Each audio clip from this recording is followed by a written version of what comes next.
Hey, y'all.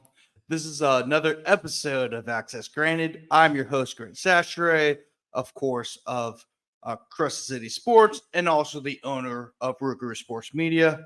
If you could do me a favor, make sure to like this video and also subscribe to Rougarou Sports Media's YouTube channel to help our channel grow and as well to keep up with all the latest content that I produce at Rougarou Sports Media.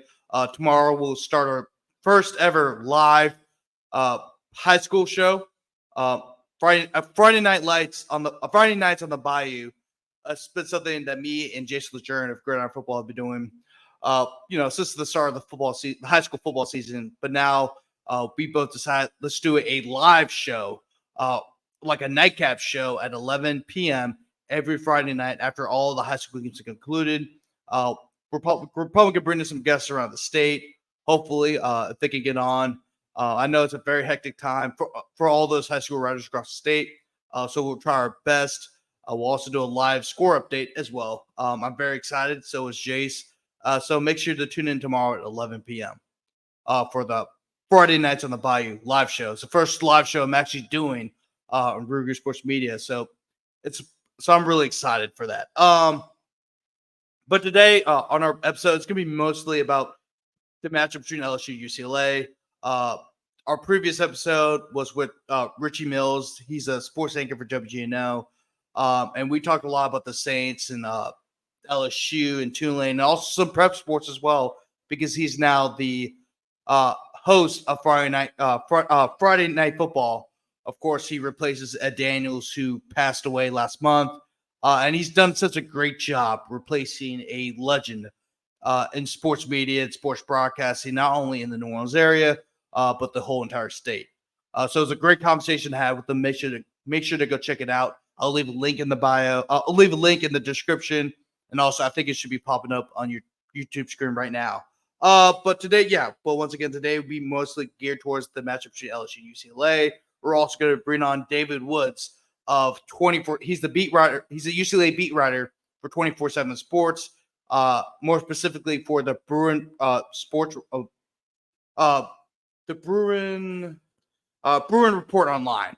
So he will come on very shortly. But first, I'm going to dive into the matchup. So LSU, this is a game that LSU should win. This is not the same UCLA team from 2021, of course, when you had Dorian Thomas-Robinson quarterback, you had Zach Charbonnet running back, you had Greg Dulcich, who's an NFL tight end. He was a very good tight end for UCLA that year. It was just a much better UCLA team, much more balanced UCLA team offensively, but then also defensively. Chip Kelly, of course, was the head coach. He left in February to become the offensive coordinator at Ohio State under his former pupil, Ryan Day. So UCLA had to go over some huge turnover. I mean, D'Anton Lynn, the defense coordinator last year, had a lot of success at UCLA last season. He's now at USC. So a lot of turnover. And then Deshaun Foster is now the head coach over there at UCLA, former longtime NFL running back. And the only issue with the hire is that, he wasn't a coordinator. He was a position coach. He was the running backs coach, more specifically. So he hasn't really had any play calling experience. And because of that, he brought in Eric Bieniemy. Eric Bieniemy, of course, is the offensive coordinator for the Chiefs teams that have been very successful, winning throughout the last 4 Super Bowls, and also is a huge catalyst of course, of the success of Patrick Mahomes and how he's developed Patrick Mahomes. But unfortunately for the offense, it has not looked great. The offense is last in the Big Ten, 124th nationally in total offense, averaging 290.5 yards per game. They're 85th in nationally in passing offense with 207 yards per game, and they're also last in the Big Ten and 122nd nationally in rushing offense with 82.5 yards per game. And UCLA was known as a running team the last few years. They've averaged about close to 215 yards per game on the ground. But this year they are very bad. A lot of that has to do with the offensive line. of course, they also lost Carson Steele, who's now in the NFL, and he did he's a running back. I forgot who was a running back for. I just saw him play it in the game, but I forgot which team it was. But he's a key contributor to an NFL team right now. But again, this is a UCLA team that is coming off a very tough loss against Indiana, 42-13. David will talk a little bit more about that when he comes on. But what's been going on with UCLA? I mean, this is right now a very bad UCLA team. And also, speaking of UCLA, I don't know why I didn't mention this earlier, but they are now in the Big Ten. This is very unusual for a lot of people, including myself. Even though I'm from New Orleans and grew up in the South for a good bit of my life, during my adolescence, I grew up in California. I grew up on the West Coast. My dad was an assistant coach for both Arizona and at Cal. So I'm a big Pac-10, Pac-12 guy, along with being an SEC guy, of course, with my association being from the South and also being an alum of LSU.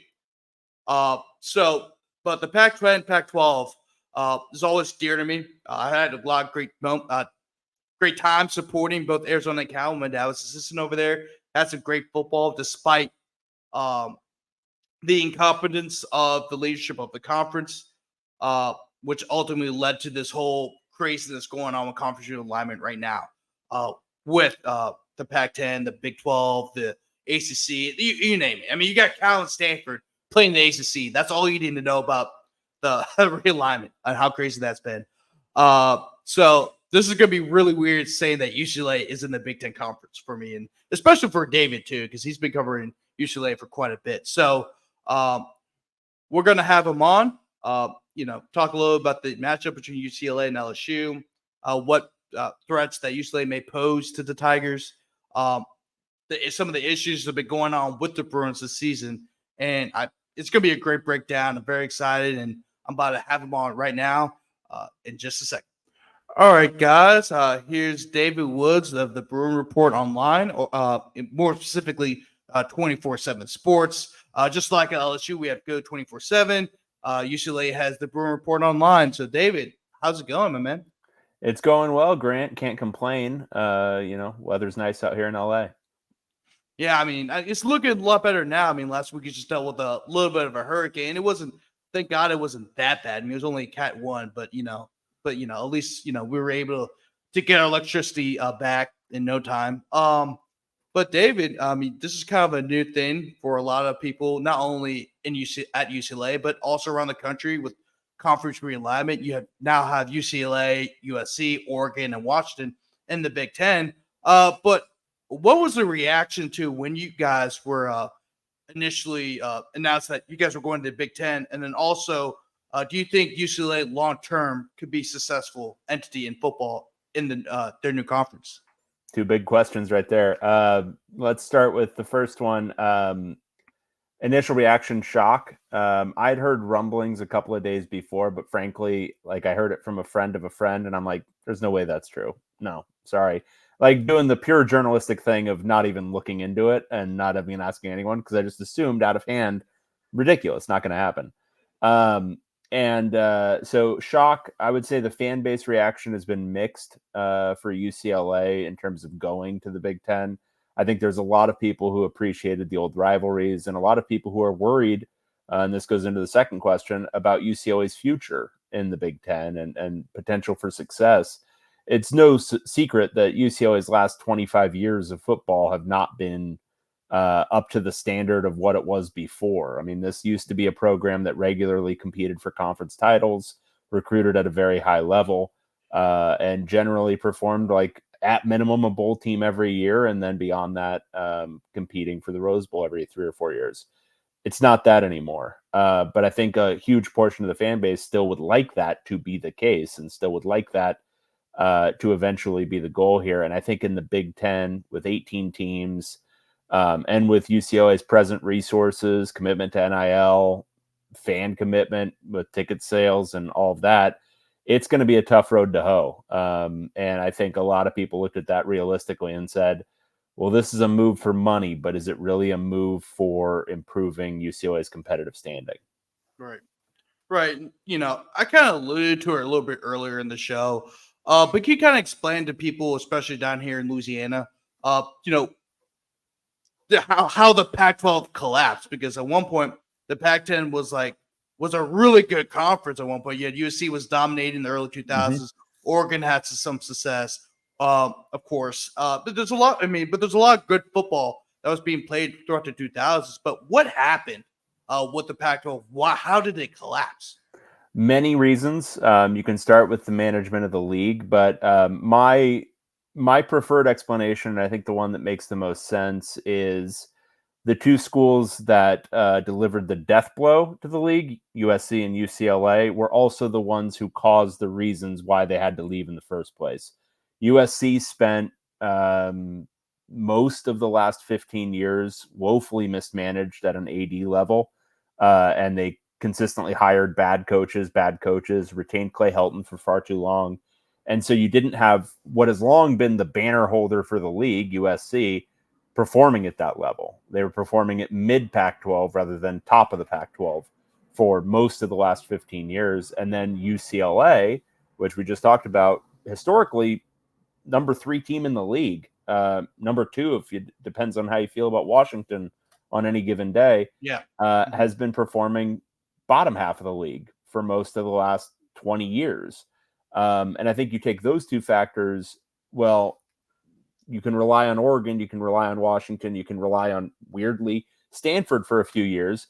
But those aren't the the main drivers for this league. You've got to have LA teams performing at the level they're supposed to, and they didn't. But any kind of collapse like this, it's multifaceted. There was very bad management at the conference level. Larry Scott hemorrhaged money and didn't run things properly, moved the Pac-12 offices to very high rent San Francisco when before they were in Walnut Creek, which is a suburb of San Francisco that's much cheaper. There were just so many different things, but I think so much of conference success is tied to football success, and USC and UCLA hitting a major downturn right as money was skyrocketing throughout college football, I think made it a ticking time bomb. That's actually kind of ironic because when my dad was actually coaching at Cal, we actually were living in Walnut Creek. So I remember when they moved from Walnut Creek to San Francisco at the time. And yeah, it's Larry Scott. Just mishandled the league poorly. I thought, he kind of moved away from football, basketball to more Olympic stuff. But really, if you looked at the rest of college sports at that time, it was moving more towards football and basketball as the main money drivers. It wasn't really, I guess you could say it was amateurism, but it really wasn't. It was about moving all its money to football and basketball because that's what's making the NCAA the most money. Well, it was amateur hour. We can say that at the Pac-12. But yeah, I think that was Larry Scott. He came from a tennis background. I don't know that he ever really got a feel for football. And I think he was also in it to make money for himself. He got a no interest loan for a house. Like, he got a lot of stuff in this whole deal for himself that I think some people would call it shady. So we'll see. George Kliavkoff wasn't much better. He was only there for a couple years there at the very, very end, but he did nothing to arrest the slide. I think there was a path forward for potentially keeping the league together, but he just did not put together a good enough media deal. Keeping the league together in some form. I don't think he was going to retain USC, but I think with the proper motivation, he might have been able to convince UCLA, but he just didn't put together the right package. No doubt. And also, I'm just going to miss Pac-12 After Dark. But also, I feel like Pac-12 After Dark was also a good reason why the Pac-10 or Pac-12 just never really was able to get over, because I think a big reason for Christian McCaffrey not winning the Heisman Trophy in 2015 was Pac-12 After Dark, because all of his best games were being played at like 9 o'clock Eastern time. Yeah, and there's Eastern time sometimes. And there's a delicate balance. I look at like the Big Ten schedules now, and games kicking off no later than 5:30 Pacific, and I do miss it to some extent. I think there was a balance. I think what they ended up doing was so many night games, but having the occasional night game on a Saturday night that's actually meaningful for conference play instead of just watching Hawaii or whatever they're doing late at night. I think it is valuable.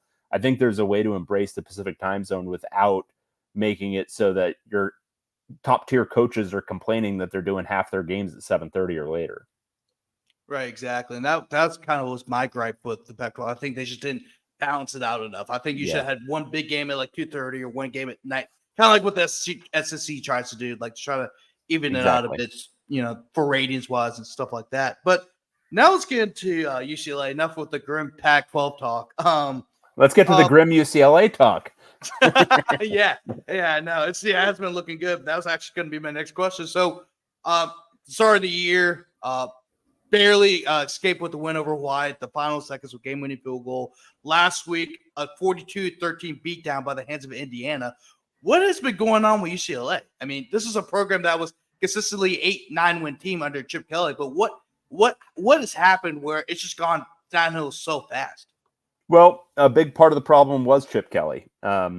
So with what Chip did with the program, they didn't invest any money in NIL.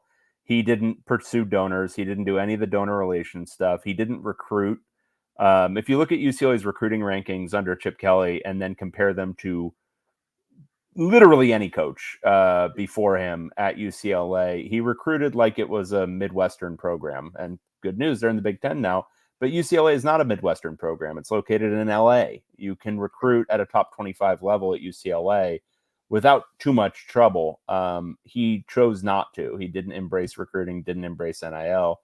And with that, the bottom was going to fall out at some point. And I think a big part of the issue is that UCLA these last 3 years went 8-4, 9-3, and 7-5. Those were three of the worst schedules UCLA's ever played. For the first time, they played two FCS schools, both of them HBCUs. So it wasn't like they were playing North Dakota State. Yeah. They were playing, teams that had no chance. And so two of those wins were against, teams that were lower division. And then beyond that, they didn't have marquee games. Aside from LSU in 2021, they didn't really have a marquee game on the schedule the last 3 years in non-conference play. And on top of that, the Pac-12 schedules were relatively weak that they had to play. So all those factors together, that's why they were able to put together some nice gaudy records. But any kind of looking under the hood, you saw the issues. They didn't compete for anything any of those 3 years. They didn't compete for a conference title and, ended up in lower tier bowl games. So all that being said, a lot of the fan base wanted Chip Kelly fired in November. I would say it more or less unprecedented unanimity on that he needed to be fired. For whatever reason, the administration decided not to. Some have said money. Others have said, well, we think it's a success. But whatever it was, they chose not to fire him. Chip Kelly, though, saw the writing on the wall, spent 2 months trying to find any job he could. Eventually, Bill O'Brien left the Ohio State OC job for Boston College.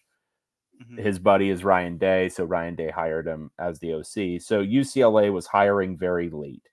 They hired Deshaun Foster. There were options with more experience at that point, but UCLA kind of went the continuity hire, the guy the players preferred, right or wrong, probably wrong, but that's what they did. And now heading into the season and heading deeper into the season, I should say, it's just they're experiencing the growing pains of having a new head coach. This is not an untalented team. They're 29th in the 247 talent composite. They've got some bodies, they've got some talent, but they've got a lot of guys right now who are performing way worse than they did last year. Ethan Garbers was a much better quarterback last year than he's shown through 2 games this year. TJ Harden was a much better running back. I think they're struggling in the new offensive scheme under Eric Bieniemy, the NFL offensive coordinator who came to UCLA. And I think defensively they lack edge talent. They've replaced their entire 3 deep at edge from last year, and that's the biggest talent deficit from last year. And they can't get a base pass rush. So then they have to blitz, and everyone knows if you have to blitz a bunch, then you're leaving your back 4 wide open for man-on-man touchdowns, and it just ends up being an ugly thing. So long story short, struggling under a new head coach and having the growing pains associated with that, and maybe even more so because he's never been a head coach before. Mm-hmm. And I'm kind of glad you mentioned Ethan Garbers and TJ Harden because I was actually going to be one of my questions later on. But since we're on the topic now, how much of how much of their struggles have to do with the offensive line? Because I know you've been very critical of the offensive line. I've been reading some of your articles and everything like that. So, I mean, how much of this is on the offensive line, and how much is this is just struggling themselves individually? The offensive line has been poor. Against Hawaii, they were down their 2 starting tackles, but actually pass protection was fine. Part of that was probably they were playing Hawaii, but they couldn't run block at all. And that was the interior, the guys who have some experience, and they couldn't. There were no climb blocks. They couldn't move. And a lot of them have gained a lot of weight in the offseason in an attempt to improve strength, but I think their mobility has suffered. Against Indiana, they had their 2 starting tackles back, but pass protection actually suffered. Ethan Garbers was under fire all game. I think he only had 2 sacks, but if you actually watch the game, Indiana was crushing him the entire game, and they actually got called for what I thought were 2 pretty bad roughing the passer calls and 1 pretty bad targeting call, all of which were significant hits on the quarterback, none of which I thought rose to the level of penalty. But he was hit a lot. And so I think some of it is that where it's just timing. And he's having to get the ball out a lot quicker than he wants to. I think snaps have been a little bit rough from Josh Carlin. He's the new center. He played guard last year and was probably UCLA's best lineman. He's now made the transition to center, and the snaps are just not consistent. And so I think there's thinking about that too. And whenever you're a quarterback and you're having to think about too many different things that aren't, okay, what am I doing pre-snap? And then where am I delivering the ball? Things get wonky really quick, especially if you're in a new offense. So I think there's a lot of factors, but I don't think you can undersell the role of the offensive line here. I think it's that needs to improve if there's going to be any broad improvement for this offense. Mm-hmm. And how much of the blame of the lack of offensive production has to do with just Eric Bieniemy's scheme? Because I know he comes over from the NFL, and sometimes some of those concepts can be hard for college guys to understand. Yeah, we can only kind of judge based off of what we see and what we've heard preseason. Nobody's going to throw the offense under the bus at this point in the year. Preseason, what we heard a lot of was extremely long play calls. These are long, involved play calls that, and guys joked about, oh yeah, it took a long time to learn. Well, I think the what we're seeing now is it's taking a long time to learn. I don't think this stuff is fully grasped yet, because we're seeing things like a whole group of receivers running to basically the same spot on the field. So that's congested routes. Is that by design? Probably not. It's because receivers are not quite getting the play call right, or they're not getting, if it's an option route, not getting the right read. They're not taking the right read based off of what they're seeing in the defense. And so that makes me think, obviously they're still learning the offense. And then you've got other weird stuff. At the beginning of the game against Indiana, they've got a quick little RPO. They're going to throw a bubble to the left. Ethan Garbers sees it like basically right after the snap. So he goes to throw before he puts it in TJ Harden's belly. But TJ Harden, not getting the spacing or the timing right, is right next to Garbers as he's rearing back to throw, and he's running forward to fake the carry. He runs into his elbow when he's going to throw. Now, I've never seen that particular fumble before in an RPO, but that speaks to me. That's a lack of repping that play, repping, all the different ways that you can carry out the mesh. But it's also, these guys are still working on just basic spacing stuff in this offense. Okay, he has the option to throw before he puts it in your belly, so you have to give him time to throw it.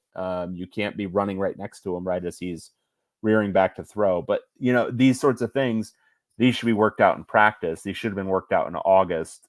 You shouldn't be seeing all of these consistent mistakes 2 games into the season, and I think that's a big part of what they're dealing with. Mm-hmm. And I know, even though despite the struggles with the passing game, I know with the Ethan Garbers and everything like that, and also the offensive line struggling in some aspects in both the pass and run blocking. Are there any difference makers on the outside that maybe LSU fans need to watch out for? If they can get some pass protection and Ethan Garbers can accurately deliver the ball, UCLA has some talent at receiver. There's some guys on this team that I think can be a challenge for what is I know, a young cornerback group still for LSU. J. Michael Sturdivant is one of the most physically talented receivers I've seen at UCLA. He hasn't quite put it together at UCLA. I think some of that is offensive scheme issues, but he's 6'3" and he can run super fast. He's one of those guys that, if he was in an offense that's really geared towards throwing it to the outside and had some protection, he could put up 1,000+ yards and many touchdowns. Rico Flores came in from Notre Dame in the offseason. He was Notre Dame's leading receiver last year. He's a very, very good target. He vaulted a senior to enter the starting lineup this year. I don't think you're going to see Titus Mukiwa. He is hurt as of Wednesday, and so I would put it as unlikely that he'll be available. He's another talented receiver. You'll probably see Logan Loya actually starting for UCLA again. He's a senior. He's a slot receiver, pretty reliable. Won't take the top off or anything, but he's a pretty reliable slot. And then the other big name to know is Maliki Matavao. He is the tight end, the starting tight end for UCLA. He's a talented receiver. I would say he's a balanced tight end. He can block pretty well too. But he's a factor. It's just they haven't gotten enough time to throw the ball around. And like I was saying before, a lot of times these receivers are running into a bunch downfield where there's nobody open because they're all running together. But when they can get free, I mean, Rico Flores was able to take the top off of Hawaii a couple of times. J. Mike has the ability to do that against pretty much any defense. It's just timing and just getting this offense untracked, and that's been just too difficult at this point. Yeah, so that's good to hear. At least they had something going on with the offense, at least on the outside, and with all the struggles on the inside with the quarterback, running back, and offensive line. But speaking on the inside, let's go over to the defense. How does this UCLA defensive line stack up against LSU's offensive line? LSU's offensive line has been fantastic in terms of pass blocking, but they've had their issues with run blocking early on the season. Yeah, it's I would be surprised if UCLA is able to generate a sack defensive line on offensive line. If any sacks are possible in this game, it'll have to come from heavy blitzing. UCLA's edge game, like I said earlier, they replaced their entire 3 deep from last year. Leatu Latu, the Murphy twins, all these guys who are now in the NFL, they're all gone. And so it was transfer portal, and then they've got a converted defensive tackle playing edge now. It's not a great group. One of the guys who's starting, he hasn't recorded a tackle this year. So there's that. Defensive tackle is a big concern because Keanu Williams went down against Indiana. He was one of their starters. And then Jay Toia, who's probably an NFL player. He's the starting nose tackle. He didn't practice on Tuesday or Wednesday. So it's really uncertain whether he's going to play on Saturday. So they might be down to their 2 backups at defensive tackle on top of their edge play having not been very good this year. So I'm expecting LSU's offensive line to win this one decisively. I know that they haven't been as good as people were expecting, particularly in the run game. But I think their experience at the 2 guard spots, even with a new center, I think they're going to be able to kind of dictate on the offensive line to this defensive line. And if Toia plays even, teams have had some success just doubling him or even tripling him at times because, again, the edge play has been pretty anemic. Mm-hmm. Yeah, I mean, so that should be advantage LSU. I know despite their struggles, even though this offensive line was extremely hyped to begin this season, this is the game, in my opinion, and you kind of clarified it, where I think this is a get right game for LSU's offensive line. Especially, they're still trying to figure out the run game. They got it going last game, but I want to know how much of that was just Caden Durham just having a breakout game, right, or this offensive line is just still having its issues. But moving forward, let's go to talk about a little bit about the linebackers. I know, look at the stat sheet; they've been pretty impressive. I know stats don't tell the whole story, but what have you seen from this linebacker group at UCLA?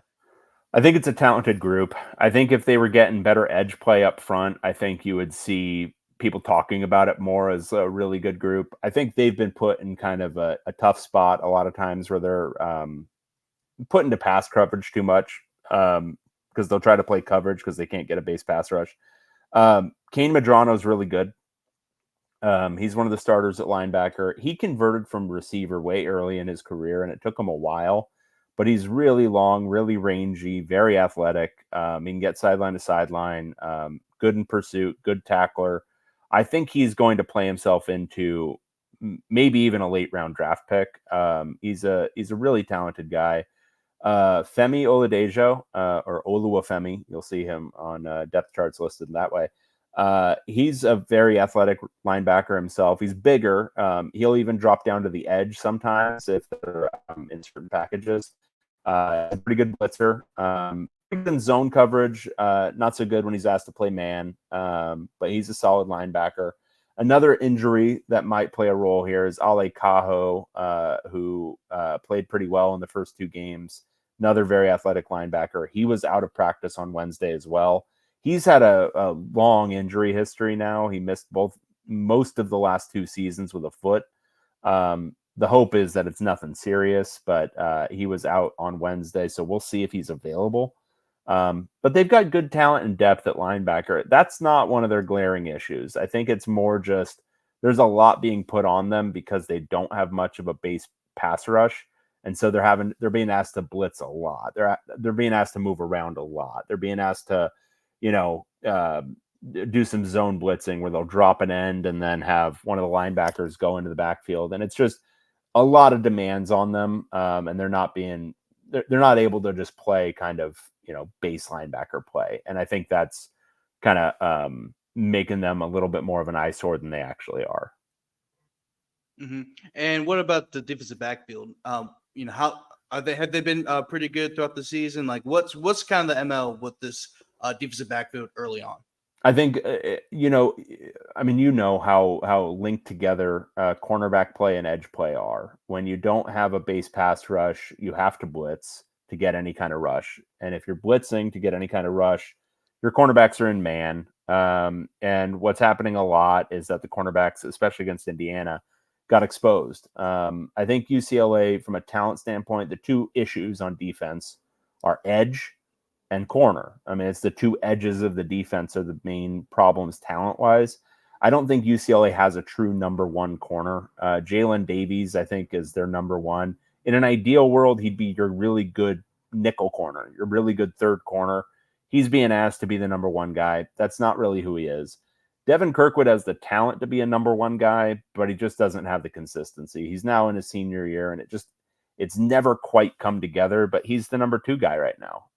And he was supplanted last year by now USC cornerback John Humphrey, who departed after the year. So there's just there's I think a lack of ideal talent at cornerback that's getting exposed by the lack of ability to put pressure on the quarterback. Safety has been solid. Brian Addison came in from Oregon. He's been pretty good. Ramon Henderson came in from Notre Dame. He's been fine. And at nickel, I think KJ Wallace has been one of their best players on defense. But corner and edge, those are the 2 big issues for UCLA on defense. All right. And before we let you go, David, is there, I know you kind of mentioned the injuries throughout the team, but what are some of the biggest injuries that may impact UCLA on Saturday? Jay Toia, if he's out, that will make it very difficult for UCLA to stop the run. And if UCLA can't stop the run at all, then it's going to be a really long day because we've all seen Garrett Nussmeier sling the ball around now. So that's a big one. I would say another somewhat key injury, Kanye Clark at cornerback. He looked pretty good in the early going against Indiana. Then he went down with what looked like a relatively serious ankle injury. So he's probably not playing on Saturday either. And he's a 2-deep corner, but I think he was going to compete to maybe move up the depth chart with the problems up on top of him. But he's probably out. So those are 2 big ones. Other than that, I mean, I don't think there's an injury that's really going to play a major role, but having your 2 starting defensive tackles out against a team with experience on the interior of the offensive line is, I think, going to be pretty decisive, actually. All right, David, that's going to about wrap it up for you today. I know you got a big weekend coming up with LSU and UCLA, so you got a lot of stuff to still write about and talk about, you name it. You can follow David on Twitter at David Woods. You can also follow the Bruin Report on Twitter as well. If you want to know any more information about UCLA, with the upcoming matchup between the LSU Fighting Tigers and the UCLA Mighty Bruins. Thanks, David, and have a good one. Appreciate it, Grant. No problem. All right, guys. That was David Woods of the Bruin Report Online, which is the 247, which is the UCLA affiliate site for 247 Sports. Just like LSU has go 24/7, that's UCLA has the Bruin Report Online. So make sure to go check out all their articles and all their information about UCLA for the Bruins' upcoming matchup with your LSU Fighting Tigers. With that being said, thanks guys for tuning in. Make sure to like this video and subscribe to Rougarou Sports Media's YouTube channel for all content regarding LSU, the Saints, your high school sports, you name it. We got it all. But once again, this is Grant Chachere, owner of Rougarou Sports Media, and also your host of Access Granted. And also, if you want more LSU content, you're going to go to CrescentCitySports.com, where you can find any of my articles regarding LSU and high school sports. You guys have a great weekend, and we'll see you tomorrow night for the first ever live show of Friday nights on the Bayou, and also the very first live show on Rougarou Sports Media. Peace, y'all.